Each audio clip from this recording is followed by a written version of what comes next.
So Pinan katas, I'm not really a very good historian about karate or judo or any sort of martial arts. Some of my colleagues here are far, far more specific in that than myself. But basically, your Pinans, the way that I look at it, and I'm sure I've been told it before by my instructors, is that your Pinan katas, it's like a breakdown of Kushanku.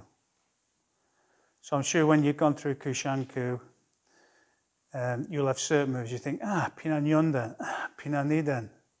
Yeah, you have those light bulb moments. And that helps you to go through Kushanku, because Kushanku, as you know, it's a very long kata. So by breaking the kata down into 5 disciplines, maybe change them, and that's how the Pinans came about. I'm sure there's some people out there who are watching this will get in touch and say, no, it's something else, which is great. It's an involvement, that's what we want, a discussion. Yeah. So where do we see this? Where we see these in the syllabus that we do? We see them in Ippon committees number 3 and number 4.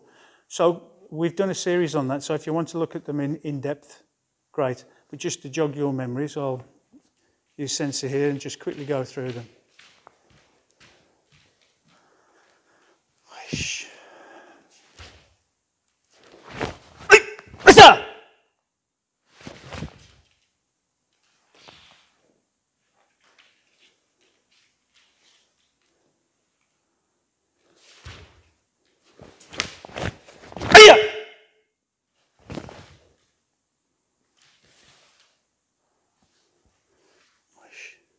So, you can see the Jodanuki, you can see the Gidambare. I've always been asked, why do we do 3 Jodanukas and why do we do 3 Gidambares?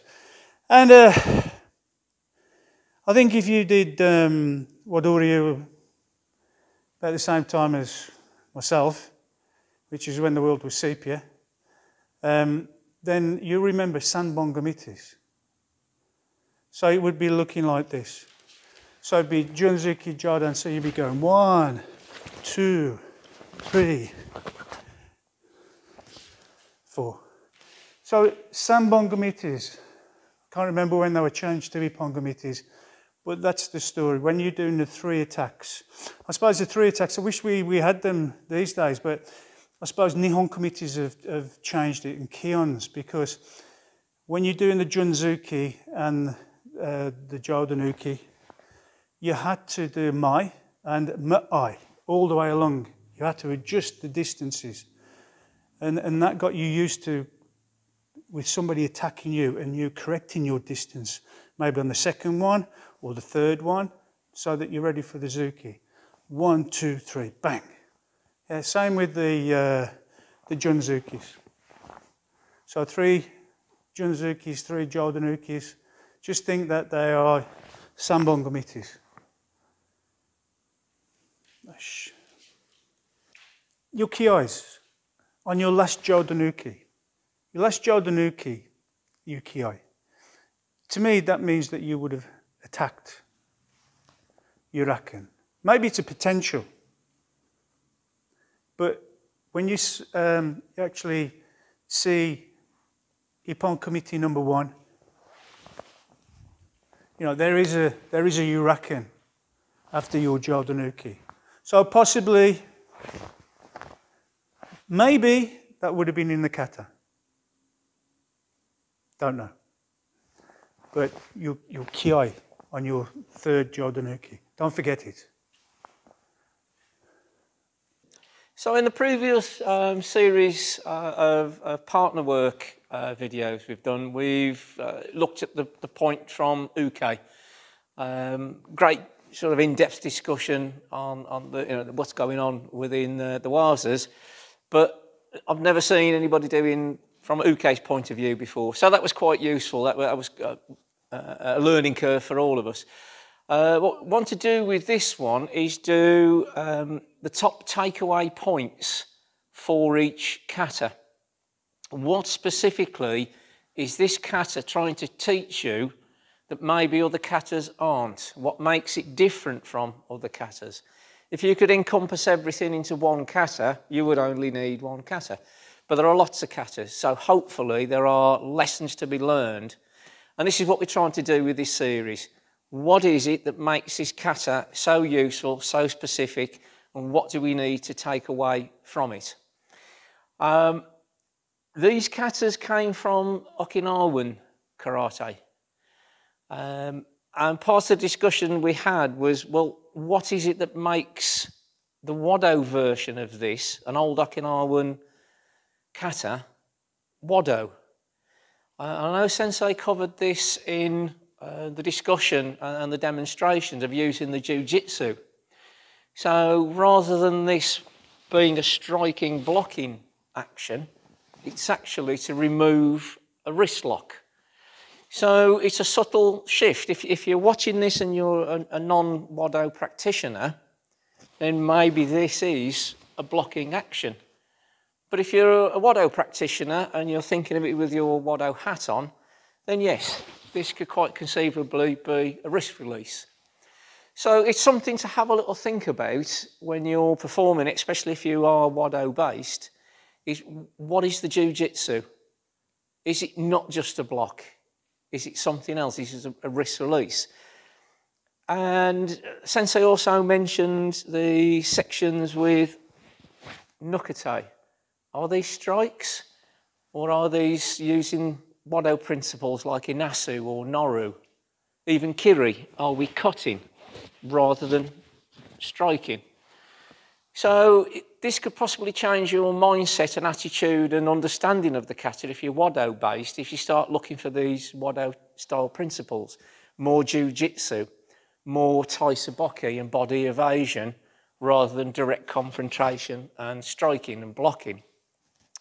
So a useful tool if you're a Wado based practitioner. Go away and see if you can find what you think is the Wado within this kata. What we also want to touch on is the top takeaway points from the kata. We've started with 5. Some katas may be not so many, some maybe some more. But the top 5 for this one, the first real sort of kata. There is a more basic kata beforehand, but this is your first proper kata. And as Sensei mentioned, it's stances. You've got your Zenkutsu, you've got your Kibadachi, you've got your Nikoashi. So when you're practicing this, and especially as you start going up through the grades, then your katas need to start getting better. They need to be more accurate. In the transitions between katas, are you not lifting your heel? Are you maintaining your posture? If you're going to make a Mawate, are you starting to lean forward? Or are you maintaining your posture through the movement? So these are the points, and video cameras, you know, most mobile phones now have a video camera. If you can video yourself performing your kata, it's horrendous, because you can see exactly what you're doing wrong when you think you're doing it perfectly right. So you can just set a video camera up at your home practice or in your dojo, have a little look, pay attention to your feet. Are your heels lifting? Are you maintaining your posture? Work on your stances, and hopefully that improvement will carry all the way through. I think there's a Pinan requirement for dan grades. So, you know, if you're taking your first dan, second dan, third dan, you know, and you're asked to do Pinan Nidan, it needs to be a whole lot better than somebody doing it for yellow belts, orange belts. And video and this type of thing, but analysing your stances is a big thing. The second point is, again, Sensei mentioned this, is body drop.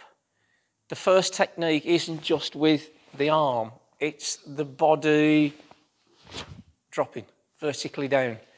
I shall have probably a few good bruises tomorrow because Sensei's got quite a lot of body to drop.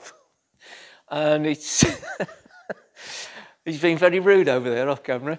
The impact is huge, but for him, it was no effort at all. He's not expending energy, muscular strength. It's just gravity doing its thing. So look for principles like this. Is there a body drop? Is the body shifting? Is the body turning and movement? Can you make your usage of your body as efficient and as productive as possible? The third sort of key point is Moate. Since I went into great depths with this, heard it described as a controlled fall. So rather than the foot going round and the body turning, you shift your weight and then the foot comes round. So it's the body shift that's making the Moate rather than the foot making a mechanical movement. And again, can you maintain your posture through the Moate? And certainly some of these other turns, a bit more complicated. So again, video camera and video editing will be useful to look at your performance back and see how you're doing with that. Fourth key point is timing. You see a lot of people when they start, they don't understand the relationship between the foot landing and the punch finishing. You either see the foot land, then the punch finishes, or people sort of try punching too soon. So is your timing good? Is your timing accurate? The same applies to the Joe Danukes. No point in creating all this energy moving forwards. If you stop, then perform your Joe Danuke.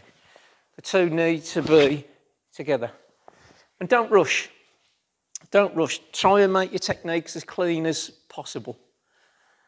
But if you're feeling confident with them, maybe do your Moates a little bit quicker, just to show off that you have been practicing your Moates and you can turn and still maintain a good stance. But don't rush the rest of it. Demonstrate you understand the hip rotation, the stances, the timing. And the final key point is Ma, I. Ma, distance, timing, I, to harmonise. So if you're doing application work with a partner, are your distances correct for your attacks? Are your distances correct for your responses? Are you harmonising with them or are you fighting them? Especially with the jiu-jitsu style moves. If you try wrestling them, it's not going to work. So there needs to be this timing and distance, this moving from the centre to affect their stance, their balance. It's not a wrestling match. Get into a wrestling match, whoever's the heaviest and strongest is going to win. So 5 key points to take away from this: stances, body drop, Moate, timing, and Mai. Like I say, some of the other katas later in this series might have a couple more, some are a little bit less.